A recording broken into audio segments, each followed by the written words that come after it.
Why do you fight for those who hate and fear you?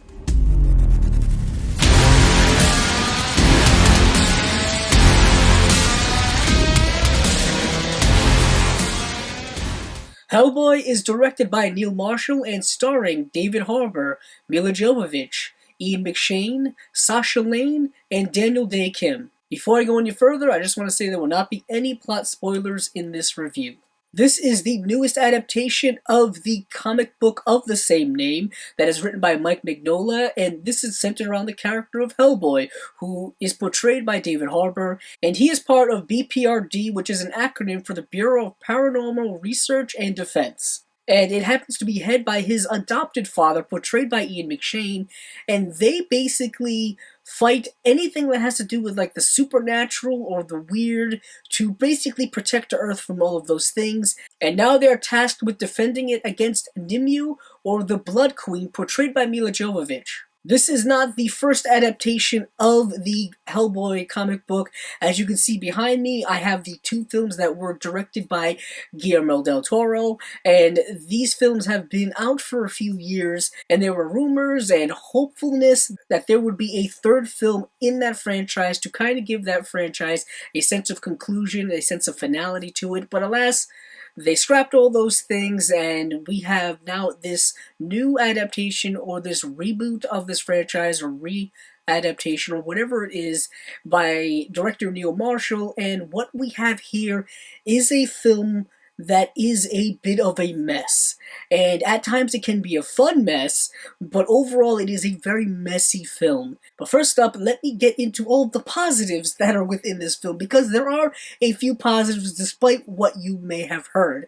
First off, I think David Harbour as Hellboy I thought was very good. I thought the makeup effects with him were really fantastic. I thought his humor and the way he portrayed the character I thought was really, really good.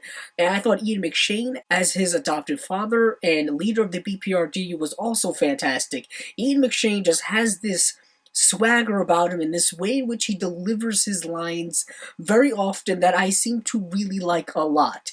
And I also really liked Sasha Lane in this film. I really like Sasha Lane as an actress. She's kind of this up-and-coming indie actress who I think is really, really talented.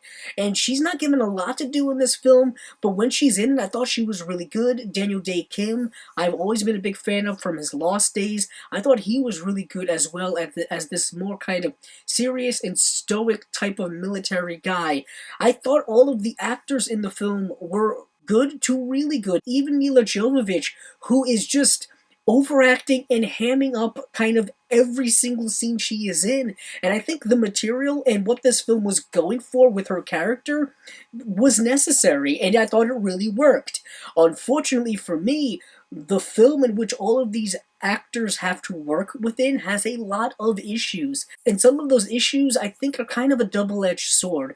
For me, this film is very much a straight port over or adaptation directly from the comic book onto the screen, and that's both a positive and a negative, because it's really cool to see the Hellboy world fully transported on screen, but as I think we should know by now, you can't directly bring something from one medium over to another medium because some things just don't translate. And those things I think really revolve around the plot, or the looseness of this plot, and just the looseness of the overall film in general. The film has a serious lack of cohesion in it, and a lot of that has to do with just the plot structure, and it has to do with the editing.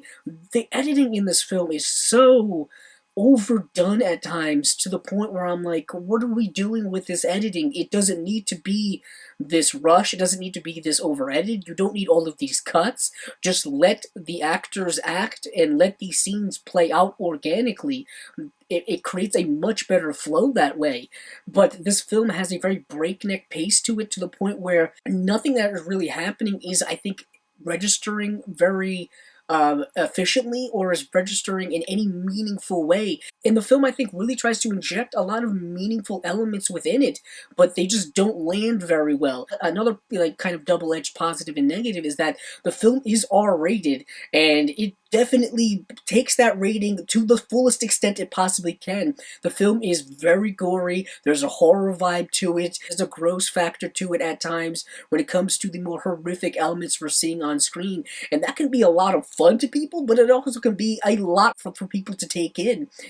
And at times it can be just over the top for the sake of being over the top.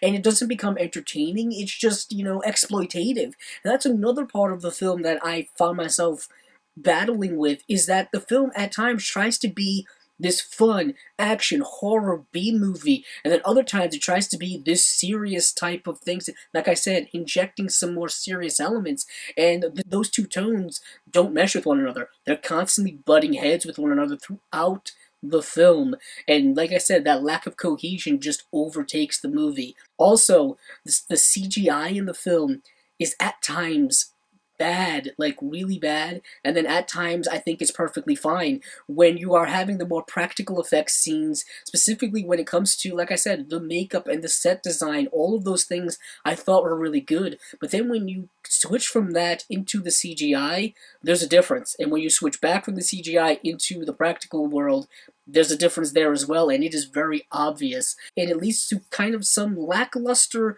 and really not well executed action sequences, although they can be fun to watch. And just from a technical perspective, as I'm viewing it, it's not done very well. And I think a lot of those more technical aspects and more plot structural aspects have to do with the fact that I believe there was a lot of production problems, a lot of butting heads with producers and the director. You can kind of see where all of those problematic things took place. And I'm not saying that is 100% the reason why this film doesn't work on several levels, but that could be one of the reasons why. With all of that being said, I'm going to give this film a 2.6 out of 5 stars. It's not a really good film when it comes to the technical aspects or the plot aspects to it. It is a lot of fun from a visual perspective, from an entertainment perspective. You can have a lot of fun with it. I know I did, but it is overall a mess. So I can't really highly recommend that you see this in theaters. Perhaps wait for it to come on streaming or to rent it later on. So that has been my review of Hellboy. If you like this video, please check out the other videos on my channel.